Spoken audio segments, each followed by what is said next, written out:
Pinasinayaan kahapon ang isa na namang parke na itinayo ng Metropolitan Manila Development Authority o MMDA sa Pasig City sa pakikipagtulungan ng lokal na pamahalaan. Ito ay matatagpuan sa Barangay Kalawaan Ferry Station. Layo ng MMDA na makapagbukas ng mga parke para sa publiko na kung saan maaaring magsagawa ng iba't ibang wellness activities at kinakailangan din para sa physical at mental health.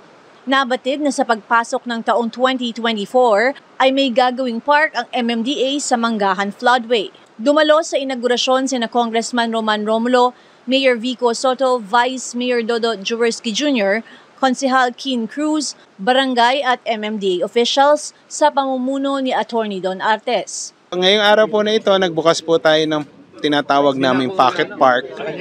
Ito po ay simula lamang kung saan tayo po ay nagde-develop ng mga open spaces.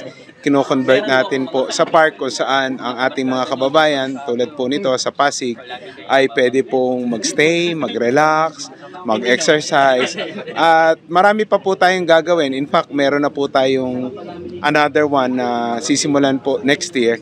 Yun naman po ay sa Manggahan. At meron na rin po tayong ilang natapos dito po sa Pasig.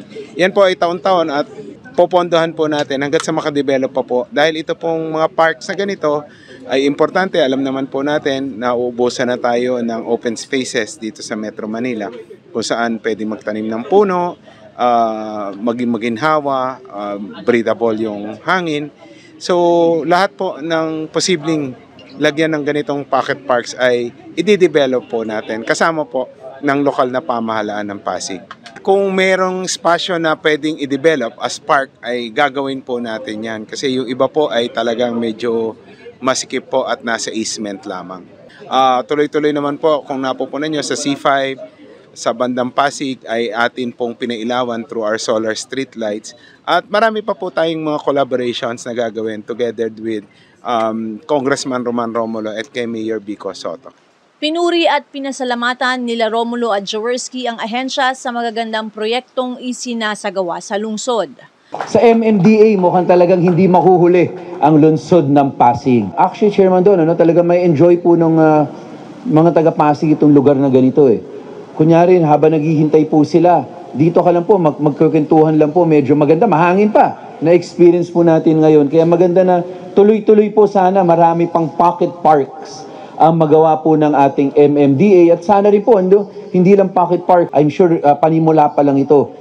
Titingnan nyo rin po kung ano pang pwede magawa ng MMDA para ma-improve po yung buhay po ng bawat taga-NCR. Yung ginawa nyo nung pandemic, walkable rin po yun eh.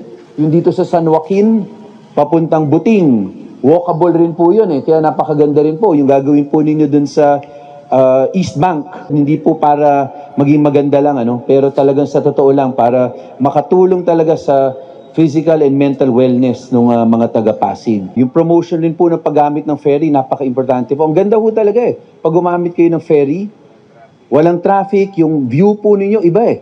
Pagdating po ninyo hanggang sa Maynila, ang ganda. Pabalik po dito, ang ganda rin. Kaya sana ma-promote rin ng MMDA pa yun, dahil napakaganda. Pero muli po, mabuhay po ang MMDA at mabuhay po ang lungsod ng Pasig.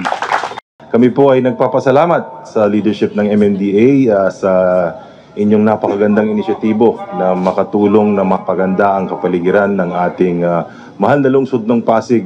Tama ho yung sinabi ni Chairman earlier na kulang na po tayo sa open spaces. At yung mga natitirang open spaces, aminin po natin sa hindi, talagang kailangan po ng improvement. Dahil ho dito sa ating sa lungsod ng Pasig, alam po natin itong ehemplo na ginawa ninyong isang napakagandang park.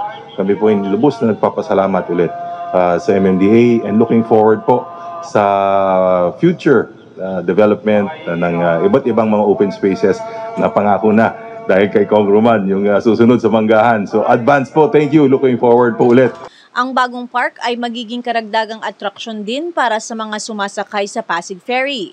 Hinakayat ni MMDA Acting Chairman ang mamamayan na tangkilikin ito. Sa ngayon po, sa first 9 months pa lang, halos nasa 120,000 na ang nakagamit ng ating Pasig Ferry. At siguro pag dinagdagan pa natin yung mga bangka natin, ay dadami pa ito dahil napupunan namin puno na ng puno. kada biyahe may mga naiiwan pang pasahero. So siguro dadagdagan natin yung ferry at paiikliin natin yung waiting time. Kasi sa ngayon, every 30 minutes dumadating yung bangka. So ngayon siguro tatargetin natin by next year na maging 20 minutes na lang ang waiting time. Meron tayong 14 ferry stations. Although parang I understand 11 lang yung gumagana kasi yung iba ay for repair or yung isa naman na tamaan ng ginawang tulay sa May Manila. So yan naman po ay ibabalik natin soon. Opo, sa atin po mga kababayan, sana po patuloy niyong tangkilikin ang Pasig Ferry. Ito po ay mabilis na mode of transportation, wala pong traffic. At masasabi ko naman po na yung tubig po ng Pasig River ay nag-i-improve na, wala na po siyang amoy. So convenient po na gamitin yung ating Pasig Ferry at ito po ay libre. Ako si Luan Peñano para sa latest ng iNews Pasig.